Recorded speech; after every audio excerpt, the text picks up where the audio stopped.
Diwa. Pagsaksi sa mga pangyayaring hindi mo sukat akalain.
Mga kababalaghang hindi kayang tanggapin ng inyong isipan. Nagaganap tuwing sasapit ang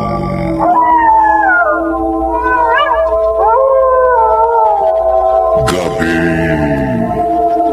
ng lagi.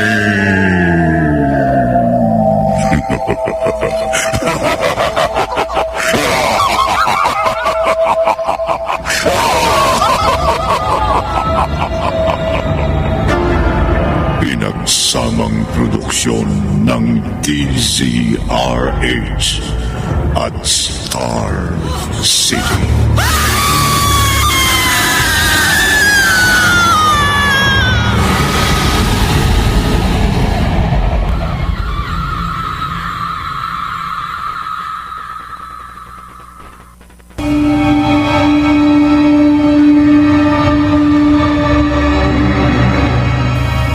Magandang gabi, kaibigan.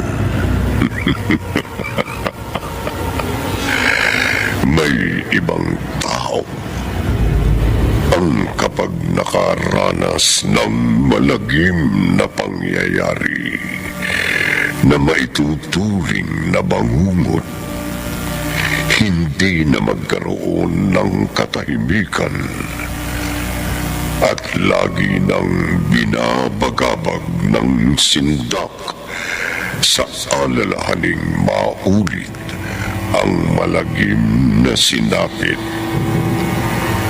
Totoo kayang nagbabalik ang lagim o bunga lamang ito ng guni-guning likha ng matinding takot sa naganap na bangungot?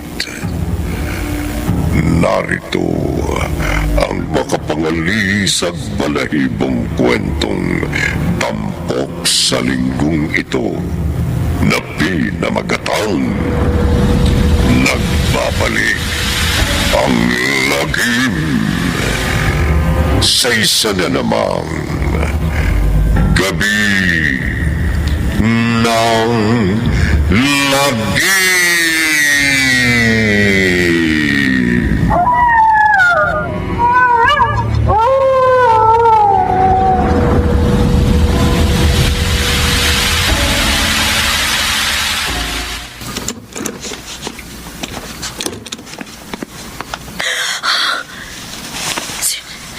Sino ka? Sino ka? Paano ka nakapasok dito sa kwarto? Ano ba halagang bakit alam mo ako, Karina? Bitiwan mo ako! Hindi ka makalabas ng kwarto. Walang maaaring tumulong sa'yo, Karina. Malayo itong bahay, ibang kabahayan. At alam kong wala rito ang iyong asawa. Isa pa may kapangyarihan ako. Meron akong karunungang itim. Kaya sa ayaw at sa gusto mo, magagawa kong lahat ng gusto ko sa'yo. Kailangan mo sa akin! Matagal na akong nagpapagkasya sa kagandahan mo. Kaya ang kinigit sa...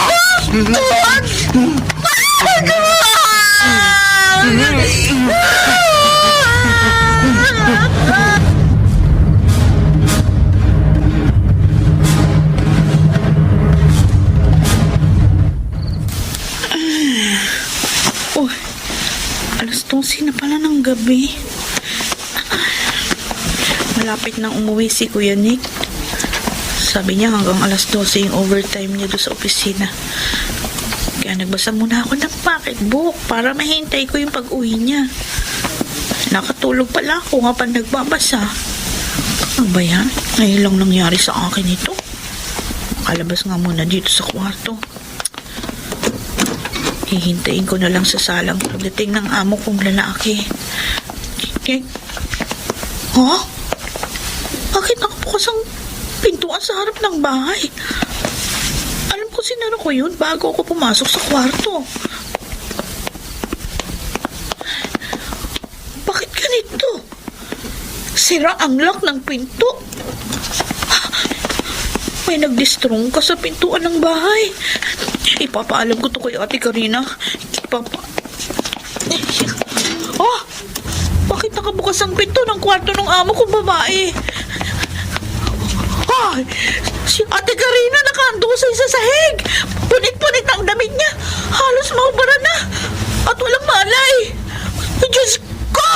Ano nangyari sa amo kong babae? Ano?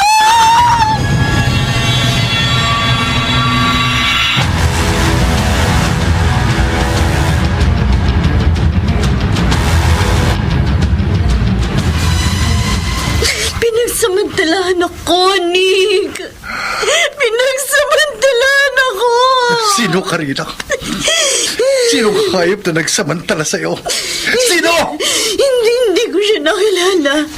Nawalan ako ng malay sa takot ko sa kanya.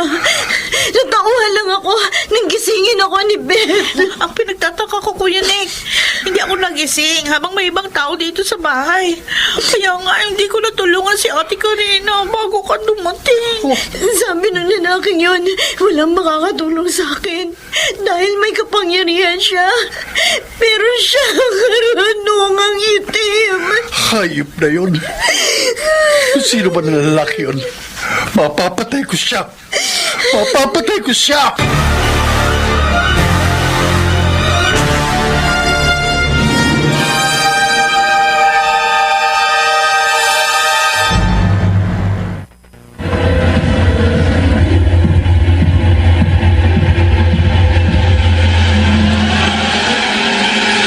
Balikan natin ang kasaysayang tampok sa linggong ito sa isa na namang gabi ng lagi.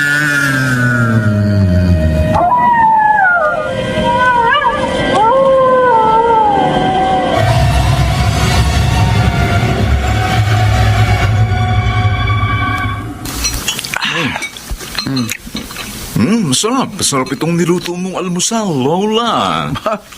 Himalaya yata, Simeon. Sa tagal ng pagsasama natin, mula na maulila kang lubos sa mga magulang mo. Ngayon ka lang nasarapan ng luto ko, ah. Hindi ko lang nasasabi, Lola. Pero noon pa ako nasasarapan sa luto mo. Ooh, pareho kayo na yumaon lolo mo. Bulero! Ay, sa wakas. Nakita rin kitang tumawa. Oh, dati naman akong tumatawa. Pero madalas seryoso ka. At madalas, gusto mo nag-iisa ka. At umalis ka ng bahay. May pinagkakaabalahan lang ako. Ano naman ang pinagkakaabalahan mo?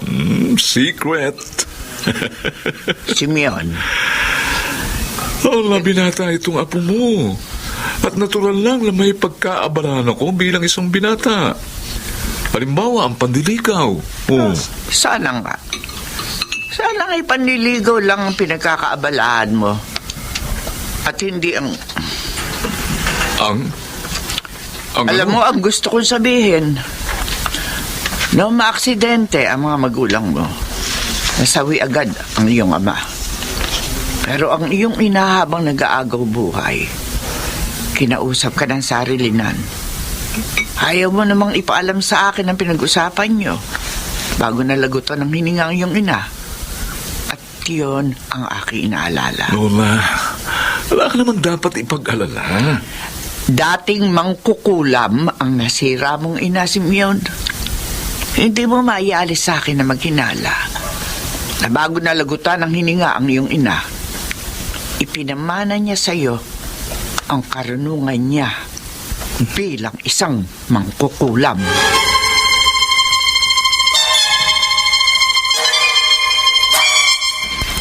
Ano, Nick? Karunungang itim? Oo, Rusty.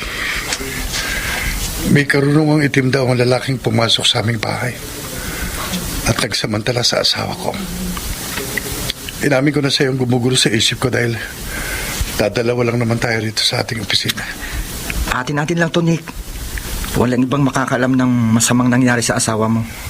Tiwala naman ako sa iyo dahil kaibigan kita. At matagal na tayong magkasama sa trabaho. Totoo kaya yung karunungang itim? Maaari. Dahil sa unang pagkakataon, naging malalim ang tulog ng aming kasambahay. Nung gabing pinasok ang bahay namin ng hayop na nagsamantala sa asawa ko. Nick? Makilala ko lang ang hayop na lumapastangan sa asawa ko, Rusty. Magbabayad siya sa akin. Magbabayad siya sa akin ng mahal. Kahit meron siyang karunungang itim.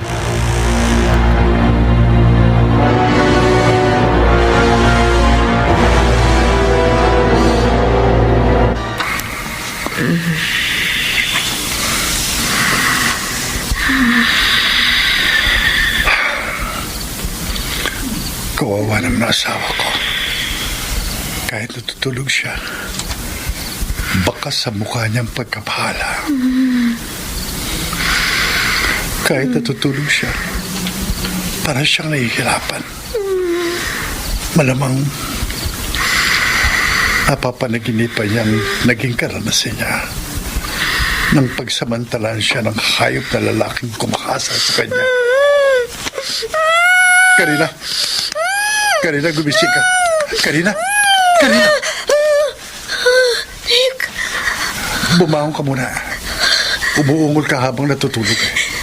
Napasigaw ka. Binabangungot ka yata. Ang lalaking nagsamantala sa akin. Babalikan niya ako. Nagbanta siyang babalikan ako. Huwag kang matakot. Pagsasamantalahan niya uli ako.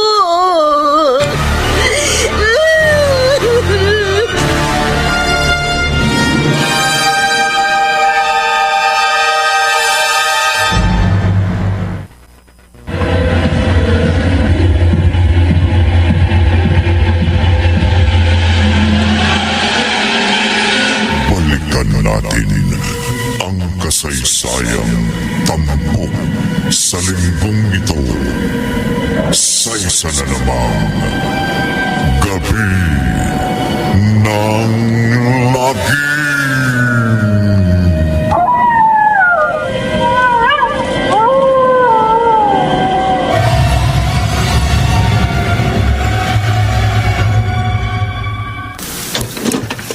Simeon, Lola, kalaliman ng gabi. Lalabas ka ng bahay? may pupuntahan lang ako sandali. At saan ka pupunta? Kailangan ba ipaalam ko sa inyo lahat ng lakad ng binatang kagaya ko? Kailangan. Dahil nag-aalala ko. Wala ka naman dapat ipag-alala sa akin, ha? Kaya kong pangalagaan ang sarili ko. Nag-aalala ko sa maaaring gawin mo. Ano naman sa akala mong gagawin ko? Simeon, hindi ako naniniwala na hindi ka pinabanahan na iyong nasirang ina ng kanyang karunungang itim. Yun ang totoo, Lola. Iba ang nararamdaman ko sa iyo. Umaalis ka ng bahay nang walang paalam. Kailan mo pa ginagawa yan? La, pwede ba? Huwag kang maghinalang masama sa akin. Dati rin ako may karunungang itim. Pero itinakwil ko ang karunungang yon. Dahil nagbalik loob ako sa Panginoon. Bagay na hindi ginawa ng iyong ina nung nabubuhay pa siya. Patuloy na yumakap ang anak kong iyon sa pagiging isang alagad ng dilim sa kabila ng pagtutol ko hanggang maaksidente siya. Lola, Huwag kang sumunod sa yapak na nasira mong ina na dating mangkukulam. Lola, Huwag kang gagawa ng masama, Simeon. At ako ang makakalaban mo.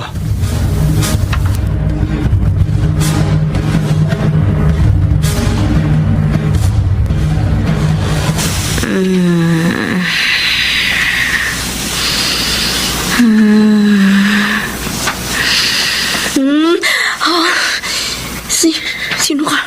Sino ka? Ako, Karina. Ikaw na naman. Sinabi ko sa iyo, babalikan kita, hindi ba? Kaya narito uli ako ngayon. Lumabas ka dito sa kwarto ko. Kaya dati, wala kang magagawa para tumanggi sa gusto ko. Aking ka, Karina. Aking ka.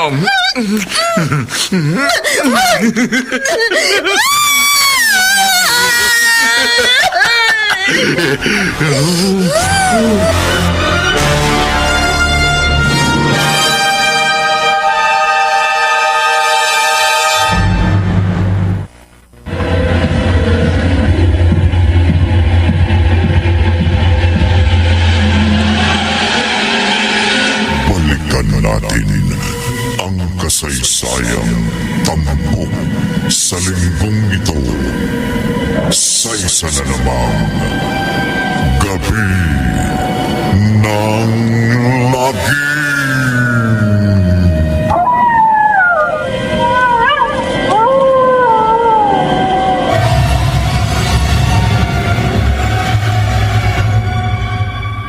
Wag!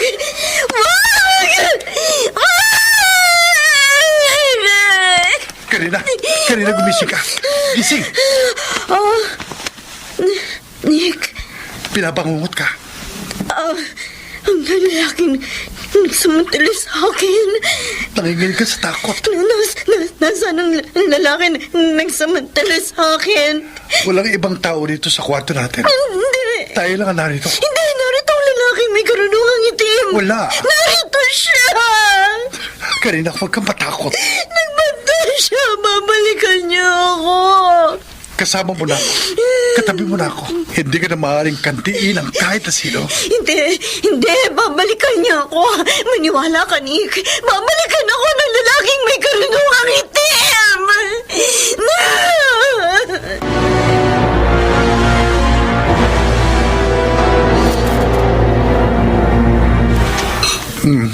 Galmusal na ako. Mauli na ako sa trabaho ko, Pet. Ay, Kuya Nick, si Ate Karina. Nasa kwarto, papahinga. Bago lang siya nakatulog eh. Kaya hindi ko na ginising. Mamaya mo na lamang siya pag-almusalin. Pag-gising niya. Narinig kong sumigaw siya kagabi. Nanaginip siya ng masama. Binangungot. Napanaginipan niya ang lalaking gumawa ng masama sa kanya. Napakalaki ng takot ni Ate Karina sa lalaking yun. Totoo, Bet. Kaya halos ayaw na niyang lumabas ng kwarto. At ayaw na niyang iwan ko siya. Bagay na hindi naman maaari dahil may trabaho ko. Kawawa naman si Ate Karina. Bet, Kuya Nick, matagal niya na akong kasambahay kaya parang kapatid na ang turing ko sa inyong mag-asawa. parang kamag-anak na rin ang turing namin sa'yo.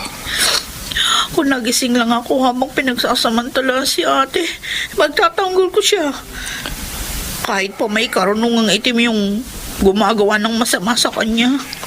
Hindi na dapat maulit ang pangungot na nangyari sa ate Karina mo. Talaga, hindi ko napapayagan na masamang mangyari pa kay ate. Bantayan mo siyang mabuti kapag wala ako dito sa bahay. Oo, Kuya Nick, umasa ka. Itataya ko kahit ang buhay ko para kay Ate Karina.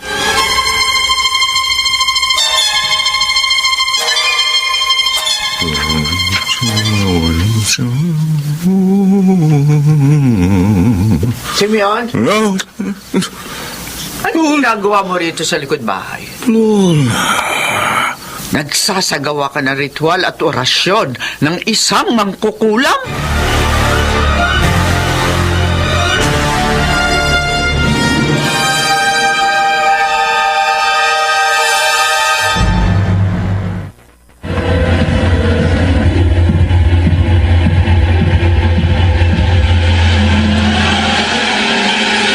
Balikan natin ang kasaysayang tampok sa linggong ito sa isa na namang gabi ng lagi.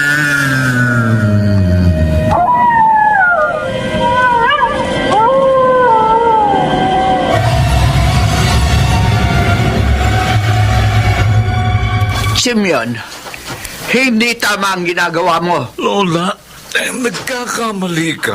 Anong nagkakamali ako? Bago kita nilapitan dito sa likod bahay, nakita kong nakaluhod ka sa damuhan. Nakadikpa ang iyong mga kamay. Nakapikit ang mariin ang iyong mga mata. At paulit-ulit kang umuusad ng orasyon sa harap ng nakatirik na baligtad na krus. Hindi ako nagsasagawa ng ritual at orasyon ng isang mangkukulam. Hindi ka makapagkakaila sa akin. Dahil dati rin ako naging alagad ng dilim. Hindi ako mangkukulam. At ano ang ritual at orasyon ang ginagawa mo? Nagpa-practice lang ako. Oo, tama. Ganun nga, Lola. Nagpa-practice lang ako ng magiging role ko sa shooting ng pelikula na extrahan ko. Yun ang dahilan, kaya paminsan-minsan akong umaalis ng bahay. Hindi ko lang ipinaalam sa inyo dahil gusto kong sorpresahin kayo at kapag ganap na ako artista, ganoon. Pero ilang araw na ako nag-a-apply mag-artista sa isang kumpanya ng pelikula. Pwede ba wag mo akong lokohin? Lola, maniwala ka sa Simeon, akin. tigilan mo ang pagyakap sa karunungang itim. Hindi ko niyayakap Kapag ang hindi ka karunungan. tumigil sa pagiging mangkukulam, mapapahama ka!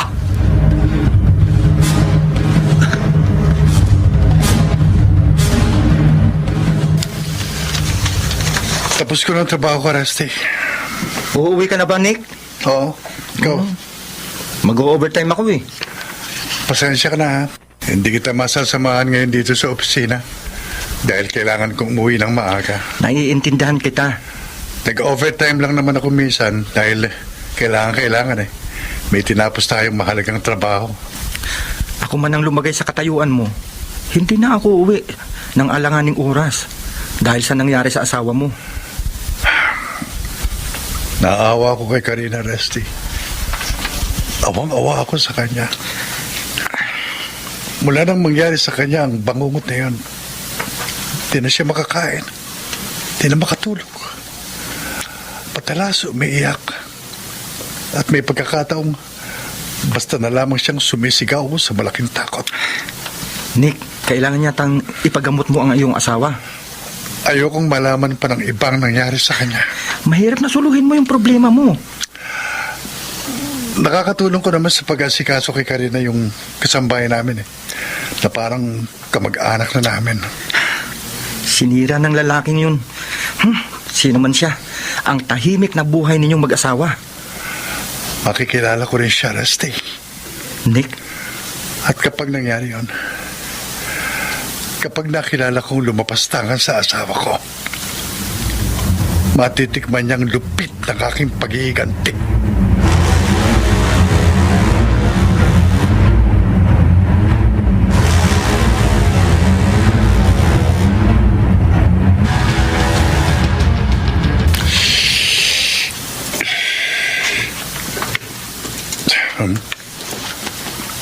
Wala si Karina dito sa kwarto. Nasaan kaya asawa ko? May ingay sa labas, ha? Ingay na parang may dinudustrom ka. Bigla ko tuloy naalalang sinabi ni Pet. Nung magising ako, Kuya Nick, nakita ko bukas yung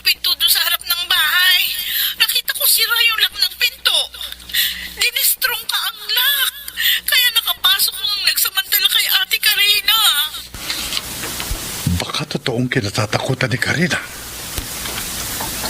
Babalikan ako ng lalaki nagsamantala sa akin. Nagbanta siya. Babalikan niya ako. Baka ang lalaki nagsamantala kay Karina ang may kagagawan sa narinig kong ingay sa labas. Baka sinisira na naman yan lock ng pinto. Baka totohanin niyang banta kay Karina na babalikan niya ang asawa ko para muling pagsamantalahan. Mabibigo siya sa pagkakataong ito. Ang susi ng kabinet.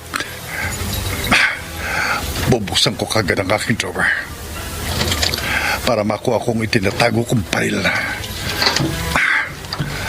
Ito. Ngayong hawak ko ng aking sandata. Lalabas na ako ng kwarto. At sino man lalaking pumasok dito sa bahay, sino man siya na magsasamantala uli sa aking asawa, mamamatay siya. Papatayin ko siya.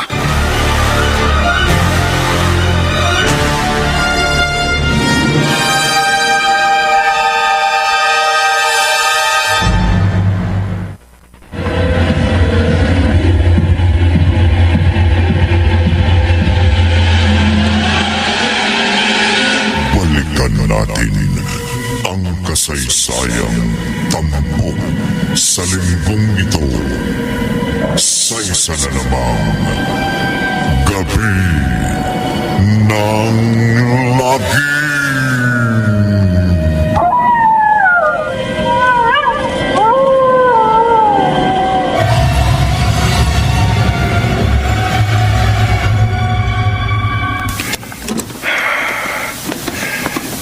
Kailangan maging maingat at alisto ko. At nakahanda ang aking baril. May naglalakad sa kusina. Pagkukubli ako. Parang papalapit dito sa kinakukublihan ko ang mga hakbang na narinig ko. Malas lang ng lalaking pumasok dito sa bahay namin kung sino man siya. Itututo ko na ito sa kanya habang papalapit siya sa akin. Huwag kang kikita sa matama! Kuya Nick, wag mo ako tukan ng baril. Bet, ikaw pala. Nagising ako kasi nga narinig ko yung ingay dito sa sala. Paglabas ko, may naramdaman akong tao doon sa kusina. Aalamin ko saan kung sino. Narinig ko, nagbukas ang pinto ng kwarto nyo. Magsusumbong talaga ako sa'yo, Kuya Nick. Magsusumbong ko? Oo, kasi nga paglabas ko sa kwarto ko, nakita ko bukas yung pinto doon sa harap ng bahay. Sira yung lock. May nagdistrong ka sa lock ng pinto, Kuya Nick.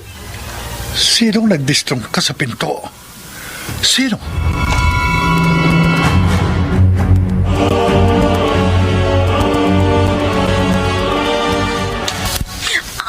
Ang lalaki may karunungang itim. Nick, ang lalaki nagsamantala sa akin.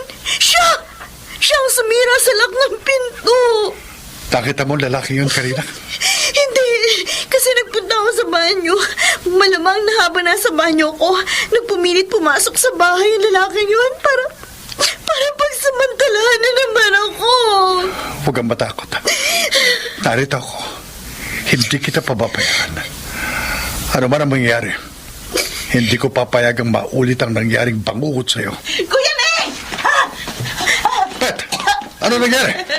Nakita mo ba lalaking pumasok dito sa bahay? Hindi! Malamang umalis siya dahil nakita niya may mga kasama ako na narito kayo. Pero sigurado ako babalikan niya ako. Karina. Ipanatag mo loob mo. Wala ka na dapat ikatakot. Ngayong narito ko, walang sino mang maaaring gumawa ng masama sa'yo. Nick, alam ko, tototohanin ng lalaking yun ang banta niya. Babalikan niya ako para muling pagsamantalahan. Babalikan lagim sa bahay na ito. Babalikan ako ng lalaking may karunungang itim.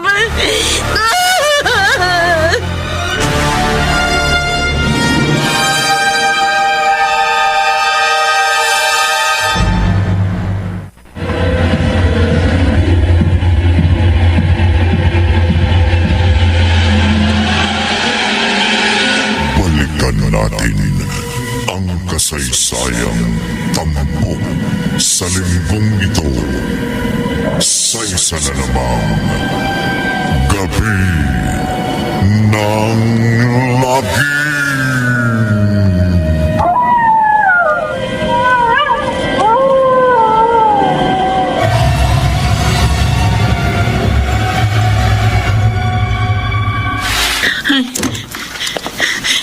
Hindi ko masisisi si ate kanina na labis ng matakot. Hindi mabura-bura sa isip niya yung pagsasamantala ng lalaking yun na hindi naman niya kilala, na maituturing ay isang malagim na bangungot na kanyang naranasan. Pero mangyari man ang kinatatakutan ng amo kong babae, magbalik man ang lalaking nagsamantala sa kanya, mahihirapan na yung makapasok dito sa bahay dahil kinandado ni Kuya Nick ng kadena yung nasirang pinto. Kaya matutulog na rin ako dito sa kwarto ko. May lalaki naglalakad sa labas ng gate. Bakit siya naglalakad doon? Masilip ngang mabuti dito sa bintana kung sino yun. Ang lalaki naglalakad sa labas ng gate. Lumakad na siya papalayo. Bago naman siya nakalayo na mukhaan ko dahil sa liwanag ng buwan. Malalim na ang gabi. Papahinga na ako. Pero bukas lalakad ako. Sisiguruhin ko kung tamang aking hinala. Nakilala ko nga ang lalaking nakita kong naglalakad dun sa labas ng gate kanina. Aalamin ko kung anong ginagawa niya sa labas ng bahay ng mga amo ko sa 10 oras ng gabi.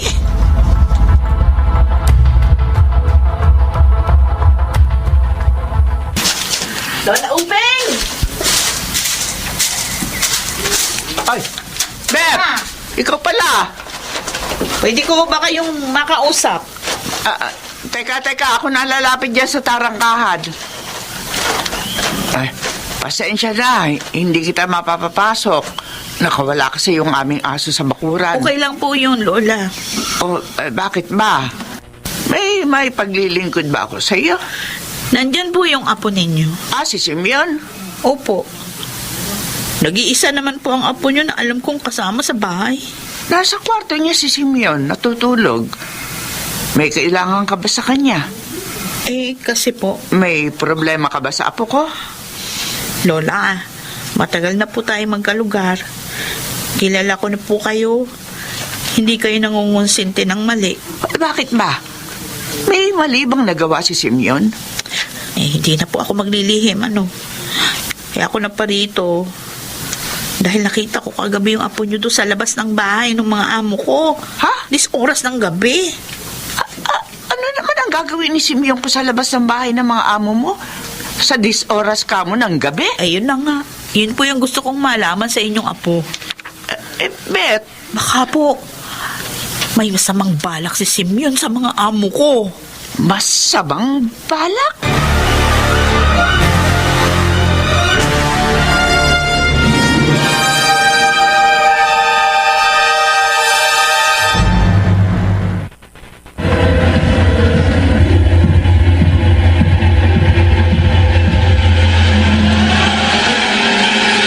Balikan natin ang kasaysayang tampok sa linggong ito sa isa na namang gabi ng lagi.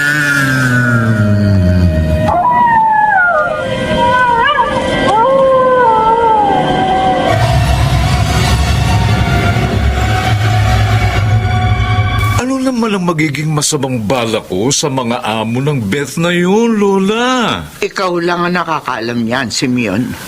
Wala akong masamang balak kanino man. Maniniwala ako sa iyo kung hindi ka yumakap sa pagiging isang kampo ng dilim.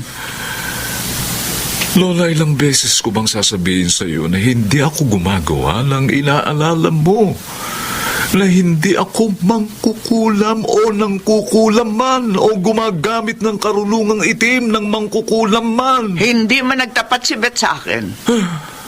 Pero bago siya umalis, halata akong may masamang nangyari sa bahay ng mga amo niya. Kaya siya naparito. At iniisip mong may masama akong ginawa sa kanila, Lola? Mali ba ako? Mali kayo, Lola. Simeon, sa tanda kong ito, alam ko kung nagsasabi ng totoo o nagsisinungaling ang kaharap ko. Bahala kayo, Lola. Sabihin niyo na ang gusto niyo. Wala akong pakialam. Binabalaan kita. Ikaw ang binabalaan ko, Lola. Hindi ko maaaring konsintihin ang isang kamalian, ang isang kasamaan. Kahit pa sino ang may At kagagawa. hindi ko rin maaaring katakutan ng kahit sino, Lola. Walang sino man ang haayaan kong gumawa ng masama sa akin. Mangyayari na ang mangyayari. Kaya walang sino mang maaaring makialam sa akin. Ano man ang gawin ko, wala!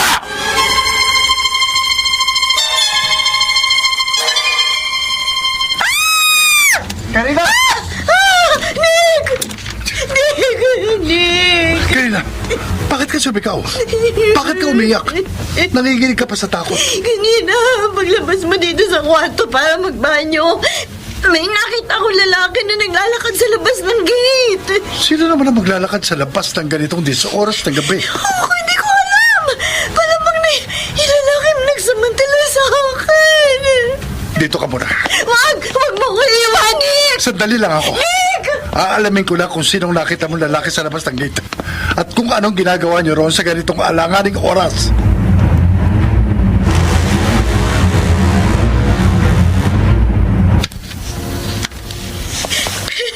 Ate Karina, huwag kang matakot. Hindi ka namin pababayaan ni Kuya Nick. Bakit umiiyak pa rin ang asawa ko? Eh, Kuya Nick, natatakot pa rin siya. Babalik ang lalaking yun. Alam ko, tototohanin niyang bantang babalikan niya ako para muli niya ako pagsamantalahan. Walang taong naglalakad sa labas ng ating gate. Meron! Kung meron, siguradong maaabutan ko siya. Dahil sandali ko lang naman ginising si Beth para bantayan ka rito sa kwarto. At wala naman ako nakitang tao sa labas. Kahit na nga ako, Kuya. Wala din ako nakitang ibang tao sa labas nung sumilip ako dito sa bintana. Pero naroon siya kanina. Kitang-kita ko siya. Maniwala kayo sa akin. Karina, Kapag nakita ko ulit lalaki yung makikilala ko na siya. Pamilya na sa akin ang mukha niya. kapag nakita mo uli ang taong gumawa ng masama sa'yo, sabihin mo kagad sa akin. At sisingilin ko siya sa malaking pagkakautang niya sa atin. Kulang pang ibayad ang kanyang buhay sa napakalaking kasalanan niya sa'yo. Ayun! Ayun na naman siya. Ha? Nasa labas ng gate, ayun siya. Tumingin din kayo sa labas ng bintana. Ayun siya, naglalakad.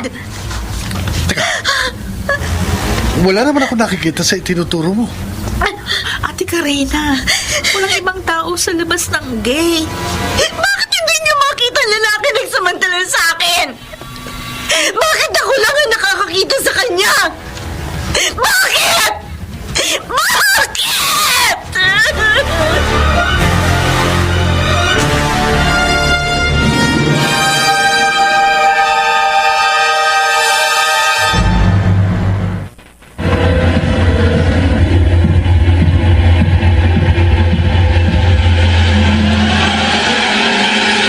Balikan natin ang kasaysayang tampok sa linggong ito.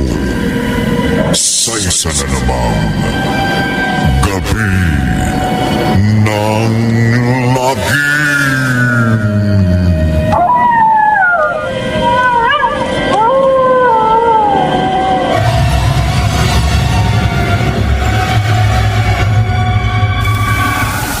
Kung nakita ko lang kagabi ang lalaking kinatatakutan ni Karina Reste, hindi na siya sisikatan ng araw na humihinga. Nick, huwag kang maging mapusok. Ganito rin sigurong mararamdaman mo kung ikaw ang may asawa na ginahasa. Huwag mong ilagay ang batas sa iyong mga kamay. Sa palagay mo kaya, magkakaroon ng hustisyang nangyari kay Karina kung ipauubaya ko sa batas ang lahat? Bakit hindi? Ilang karumal-dumal na krimen ang bang nangyari na ipinaubaya sa batas ang hindi nagkaroon ng hustisya. Nick, Sorry, Rusty. Kinausap kita dahil desidido na ako. Ipaghihiganti ko ang masaklap na sinapit ng asawa ko. Maghihiganti ako. Sukdo lang ako'y maging isang kriminal.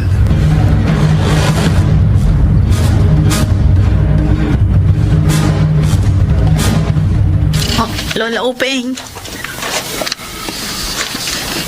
Bet, dilapitan kita na makita kita naglalakad dito sa kalsada para mapanatag ang loob mo. Ano? Anong ibig niyo sabihin? Alam kong nababahala ka sa maaring masamang gawin ng apo kong si Simeon. Na makita mo siya na minsang naglalakad sa labas sa bahay ng mga amo mo sa 10 oras ng gabi. Oy, totoo po yun. Kasi nga, may nangyari na nga hindi maganda sa amo kong babae. Hanggat maaari, ayoko na pong maulit yun sa kanya. Huwag ka mag-alala. Ano man ang masamang nangyari sa amo mo, hindi na mauulit yun. Ay sana po, hindi ang apo ninyong gumawa ng masama sa amo ko. Ano man ang ginawang hindi tama ni Simeon na ayaw niyang aminin sa akin, hindi na niya mauulit yun, Beth. Tinitiyak ko sa iyo. Talaga po? Mangyari na ang mangyayari. Ako ang susugpo sa katarantaduhan ng sarili kong apo. Maghanap man ang iniiwasan ko, ang magkaroon ng pagtutunggali ang sarili magkadugo at magkaroon ng tunggalian ng kapangyarihan sa kapangyarihan at nanlagim sa lagim.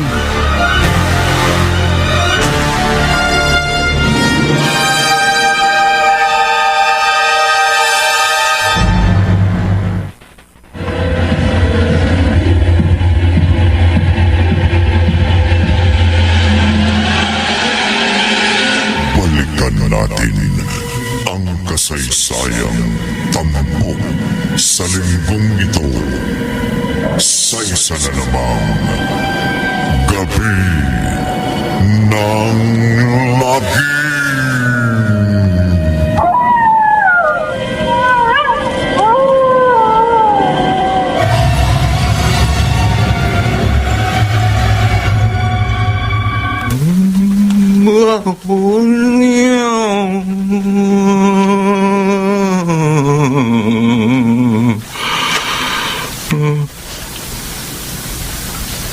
Lola,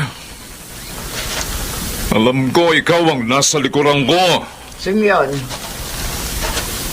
nagsasagawa ka na naman ng ritual at orasyon. Pabayaan niyo lang ako. May binabala kang gawing masama. Ano man ang gawin ko, wala kayong pakialam. Nalalabuan ka ng pag-iisip. Huwag ninyo akong pakikialaman, Lola. Kung ayaw niyong madamay kayo sa bagsik ng aking kapangyarihan. Hay, di inamin mo rin ang totoo. Gumagamit ka ng karunungang itim. Gumagamit ka ng kapangyarihan ng isang kukulap. Oh! Simeon! Alam mo kung bakit, Lola? Dahil sawang-sawa na ako sa hirap at kabiguan. Mula na magkaisip ako, puro hirap na natikman ko. At lagi na lang akong nabibigo. Hindi mapasa akin ng mga minimithi kong pati ang babaeng natutuwang kumalin na agaw sa akin ng iba. Hindi pa man ako nakapagpapakilala at nakapanliligaw sa kanya. Nagpakasal na sa iba. Kaya pikit mata kong yumakap sa kapangyarihan ng dilim para magawa ko ang nais ko at maangking ko ang gusto ko. Ano man ang sabihin mo? Hindi tama na gumawa ka ng mali at masama sa iyong kapwa. Mali na ako mali! Masama na ako masama! Pero walang makapipigil sa akin para gamitin ang karunungang itim para mapasa akin ang lahat ng aking naisin. Binabalaan kita. Ikaw ang binabalaan ko, Lola. Kapag nagpatuloy ka sa masamang gawain mo, hindi ako mangingiming kontrahin ang kapangyarihan mo. Kapag kinalaban mo ko, Lola, ikaw rin ang mapapahamak. Pati ako na sarili mong lola. Maati mong gamitan ng karunungang itim. Oo. Nababaliw ka na, Kaya Simeon. huwag kang magkakamaling kalabanin ako, Lola. Huwag na huwag kung gusto mong magtagal pa ang iyong buhay.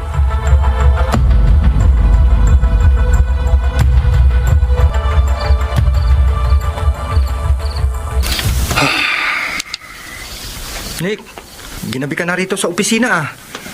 Kailangan tapusin ko itong trabaho ko, Rusty. Nuobliga ako ni boss na tapusin ito eh. Kung pwede nga lamang na ako ang tumapos niyan sa trabaho mo eh. Dahil sanay naman ako mag-overtime. Ako na bahala rito. Alam ko, gusto mo nang makauwi. Kasi nga, naghihintay sa akin si Karina. Yan nga ang inaalala ko eh. Malamang, hindi na naman kakain yun. Hindi na naman siya makakatulog. Hanggang hindi niya ako katabi. Paano? Yun, tatawagan ko na lamang yung kasambahay namin. At pagbibilinan ko na lamang siya, nasikasuhin mo na yung asawa ko habang wala pa ako. Mahirap na. Baka atakihin na naman ang matinding takot at pagkabahalang aking asawa.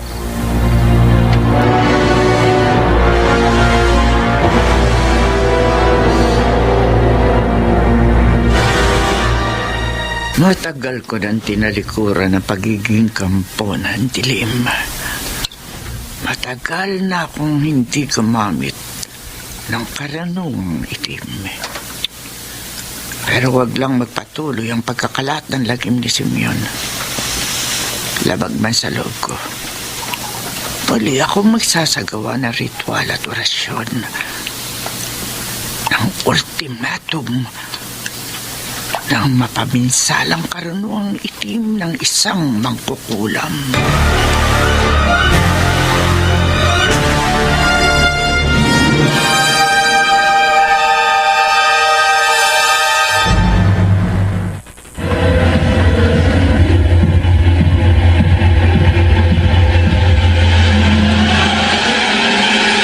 Balikan natin ang kasaysayang tampok sa linggong ito sa isa na namang gabi ng lagim.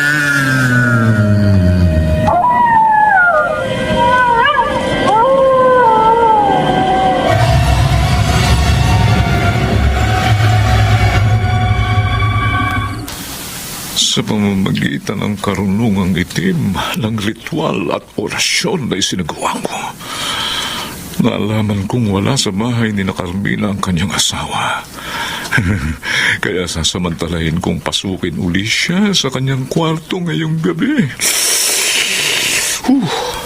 At gaya ng dati, gagamitin ko ang aking kapangyarihan upang walang sino mang makatulong sa kanya. At nang magawa ko uli ang lahat ng gusto ko sa babaeng matagal ko nang pinagpantasyang maangkin ng sagana. Ang ulo ko. Bakit biglang kumilos ang ulo ko? Napakasakit. Parang binibiyang ang ulo ko sa sobrang sakit.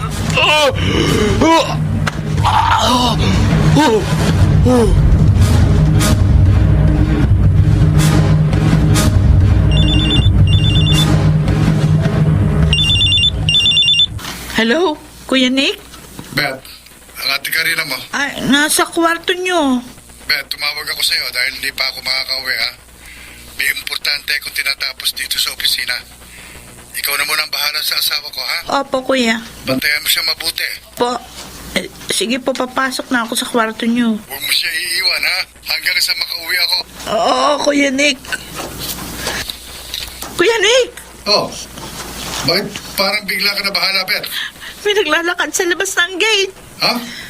Sinong naglalakad sa labas ng gate natin? Isang Lalaki? hindi, babae. Babae? Matandang babae.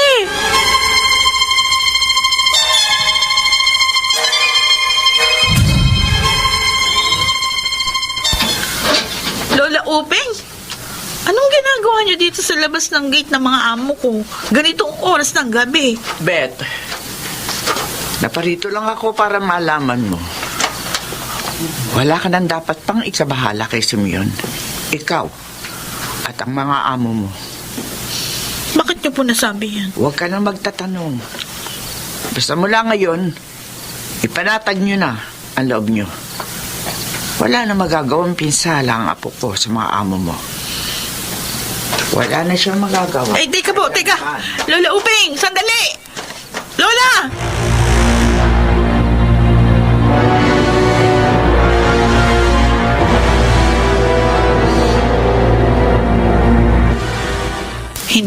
maintindihan si Lola Upe. Bakit kaya siya nagmamadaling umalis kanina? Aalamin kong pilit kung anong ibig niya sabihin. Nung sabihin niyang kailanman, hindi na pwedeng gumawa ng pinsala ang apo niya sa mga amo ko. Teka nga. Kukunin ko yung cellphone ko. Naiwan ko kanina dito sa kama na binalikan ko. Pupunta ako sa kwarto ni Kuya Ned para masunod ko yung bili ng amo kong lalaki. Nabantayan kong mabuti ang asawa niya habang wala pa siya. Ano yun? Parang may nagdidistrong ka sa lock ng pinto sa harap ng bahay. Diyos ko! Kung nagbalik na naman ang lalaking labis na kinatatakutan ni Ate Karina. Baka siya yung nagdidistrong ka ng pinto doon sa labas ng bahay para makapasok sa kwarto at mapagsamantala na naman uli ang amo kong babae. Oh! Natigil. Natigil ang ingay nung pagdidistrong ka sa lock ng pinto. Lalabas ako dito sa kwarto. Titingnan ko kung may ibang taong pumasok dito sa bahay.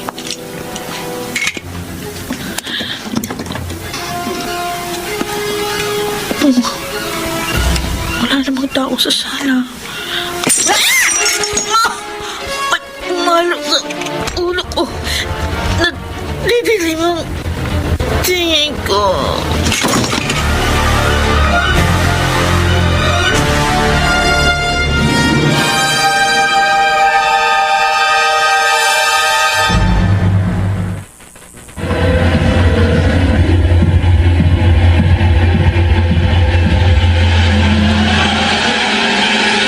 Balikan natin ang kasaysayang tampok sa linggong ito sa isa na namang Gabi ng Lagim.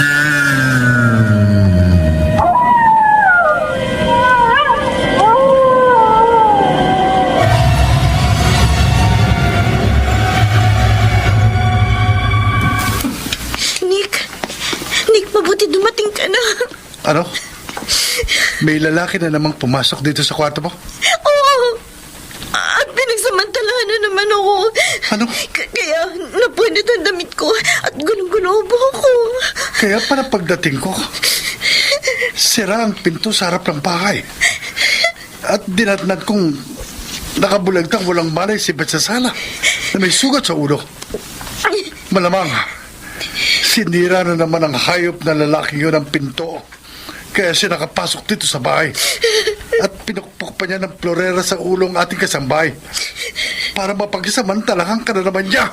Hindi ko makakalimutan ang mukha ng lalaking yun na bago pa lamang nakakaalis na dumating ka. Malamang, hindi pa siya nakalalayo. Susundan ko siya kanina.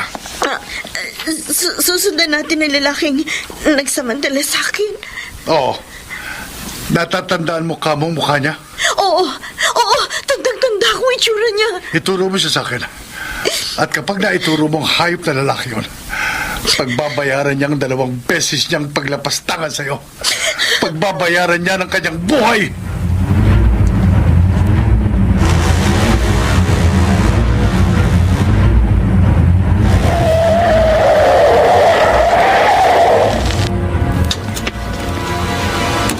Nick! Dito ka lang sa loob ng kotse kanina. Ako nang bahala sa lalaking naglalakad sa highway na nadaanan ng sasakyan natin. At itinuro mo sa akin siyang nagsamantala sa'yo. Hoy! Ha?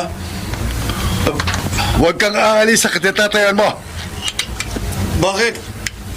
Mamaang-maang ka pa? Ha? Bakit mo ko tinututukan ng baril? Maliwanag ang sumbong ng asawa ko. Ikaw ang itinuro niyang 2 beses pumasok sa bahay namin at lumapastangan sa kanya. Nagkakamali ka.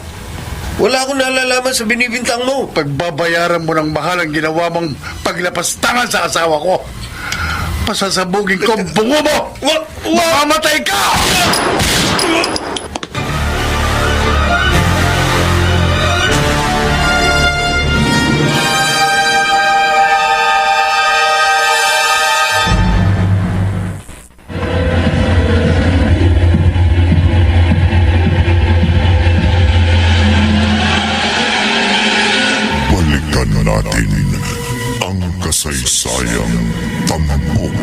sa linggong ito, sa isa na namang gabi ng lagi.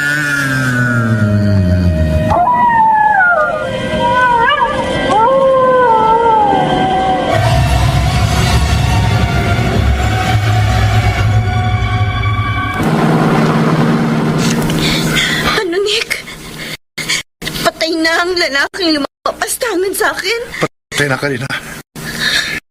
Siguro kung wala na siyang buhay nang iwan natin sa highway. Napakasama niya. Binaboy niyo ako. Huwag ka na umiyak. Naiganti na kita sa lalaking kinatatakutan mo. Ilang araw at gabing niligalig ako ng sobrang takot.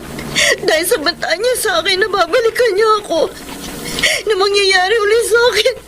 Ang lagim. Ang bangungot na dinanas ko sa mga kamay niya. Wala ka nang dapat ikatakot.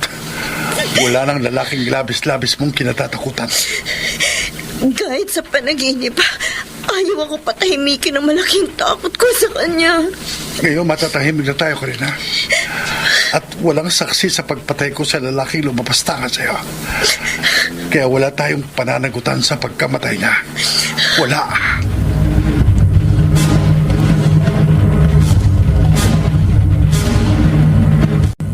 Lola, open!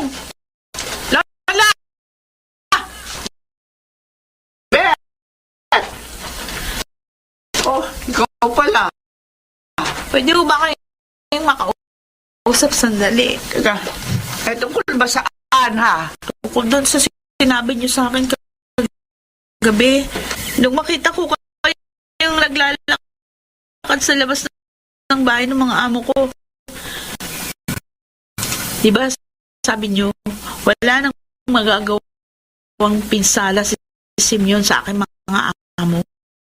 Totoo yun. Kaya wala ka lang dapat pang ikabahala sa aking apo. Ikaw at ang mga amo mo. Bakit niyo naman nasabi yun? Kuan? Ibig niyo ba sabihin, may nagawa ng pinsala si Simeon sa mga amo ko? Wala akong sinasabing ganyan. Lola Uping? Ay, sandali ha. Maiwan muna kita at sikisuin ko lang muna yung apo ko. Nasaan na ba si Simeon? Ay, nandun sa loob ng bahay. Hindi na naman bata ang abo niyo ha. Bakit kailangan niyo pa siyang asikasuhin?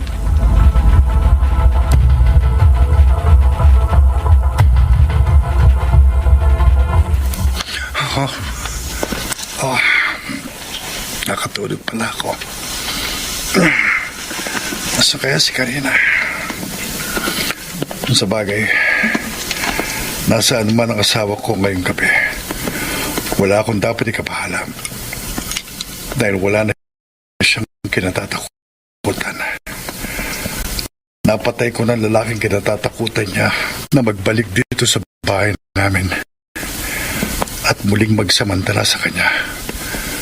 Ang lalaking yun na napatay ko nang wala akong pinanagutan dahil walang saksi sa ginawa kong krimen at walang makapagtuturo na akong kriminal. Ha? Ano yun? Parang may nagdidistrong ka sa pinto.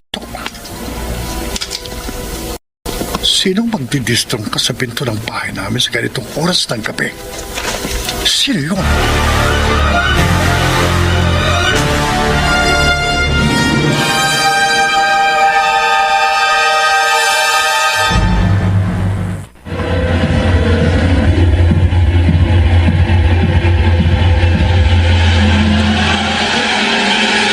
Balikan natin ang kasaysayang tampok sa linggong ito, sa isa na namang gabi ng lagi.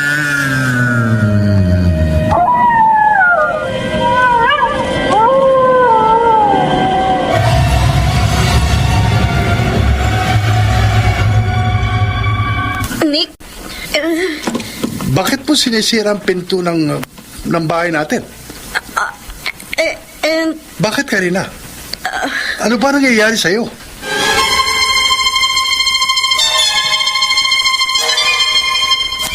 Ayaw sagutin ni Lola Uping yung tanong ko sa kanya.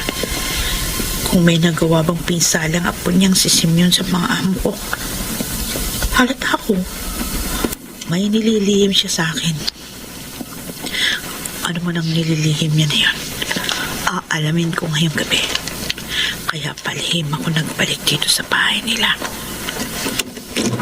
O, Simeon, halika. Dito, halika. Si Lola Uping, palabas ng pinto. Magtatago muna ako dito sa likod ng puno, sa harap ng bahay nila. Halika, Apo. Dito tayo sa labas ng bahay. Halika. Oo. Ay, si Simeon? Ganyan. Oo. Parang batang inaakay ni Lola Uping. Doon sa bakuran. Hindi ka rito sa labas para malamigang ka. Para madali kang antukin at makatulog. Ha? Bet? Ikaw ba yung nasa likod ng puno? Oo, Lola Uping. Parang alam ko na kung bakit ka nagbalik dito sa bahay namin sa ganitong oras ng gabi. At kung bakit nagtatago ka riyan sa harap ng aming bahay. Gusto ko lang kung malaman kung anong ginawang masama ng apo nyo sa aking mga amo. Kailangan pa bang malaman mo, Bet? Hindi ba sapat na makita mong wala na sa kanya sarili si Simeon? Nagkaganyan siya. Nawala siya sa kanyang katinoan. Para bata na umiiyak at nagwawala kapag may gustong hindi naibigay. Dahil kinontra ko ang paggamit niya ng karunungang itim. Para hindi na siya makapabinsala sa kanyang kapwa. Masakit sa akin na makita ko siyang ganyan. Pero gugustuhin ko na alagaan kung parang bata ang apo ko. Kaysa naman magsabog siya ng lagim.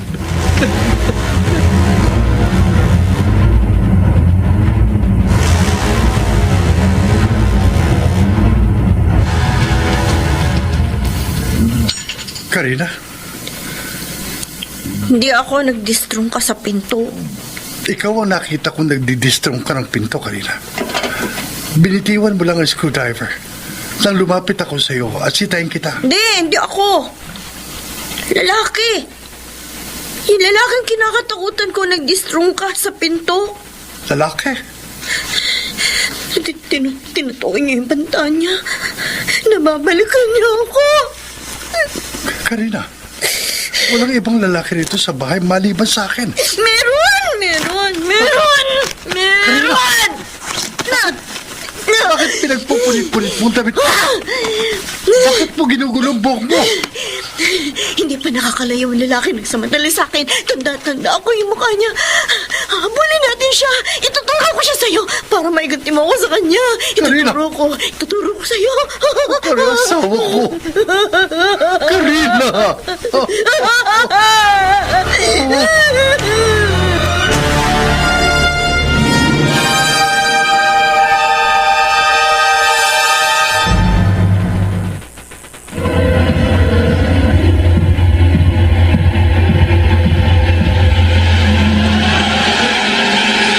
Balikan natin ang kasaysayang tampok sa linggong ito sa isa na namang Gabi ng Lagi.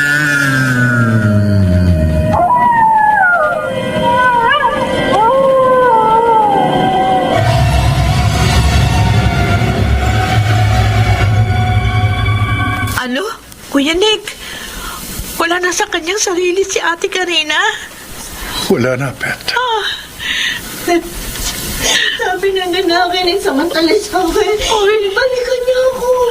Kaya dinidistrong ko niya yung pinto para mapagsamantalahan niya ako. Dahil sa naranasan ni Karina na pagsasamantala sa kanya, nawala nawala siya sa kanyang sarili. Dahil sa malaking takot na muling maulit ang masaklap na sinapit niya.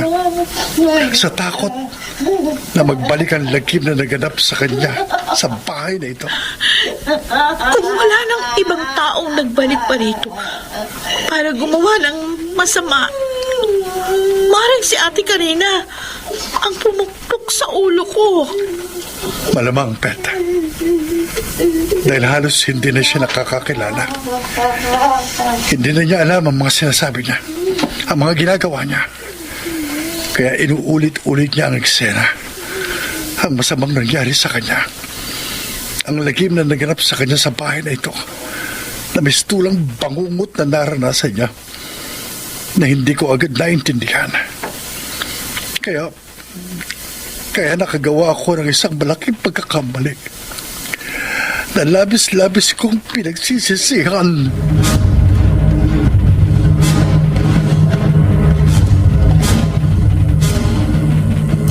Ano, Nick? Susuko ka sa mga otoridad? Oo, Reste.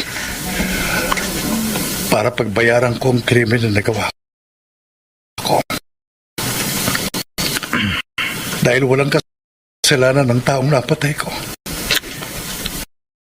Inosente siya sa bintang ng aking asawa. Dahil nawala na sa kanyang sariling katinuan si Karilang.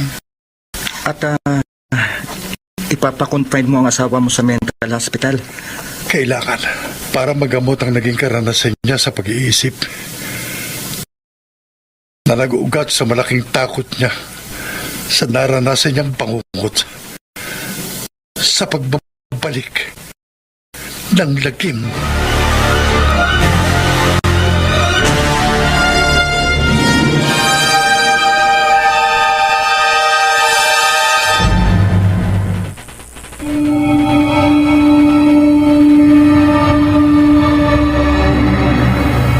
Kung minsan, ang lagim na naganap ay mistulang bangungot na labis na kinatatakutan ng dumanas ng masaklap na karanasan.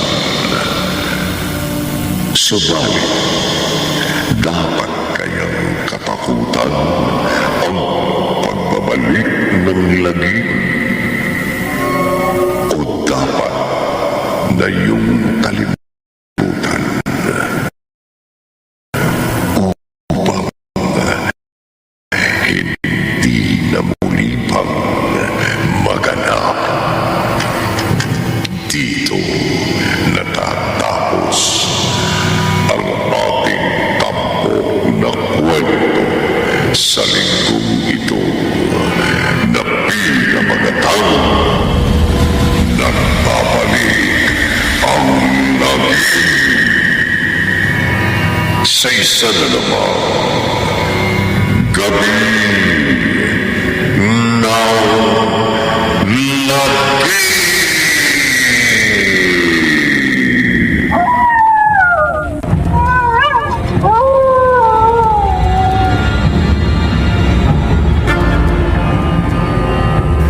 Mga nagsigala: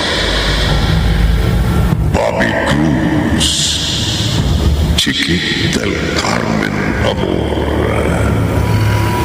June Martin Ligaspi, Rosana Villegas, Jerry Mutia, at Susan Robles. Naglapat ng tunog, Temyong, sa musika ni Bugoy Salonga. Supervision teknikal ni na Eric Lucero at Bong Buyar. Isinulat ni Oli Aquino at sa direksyon ni Leonel Benjamin. Gabi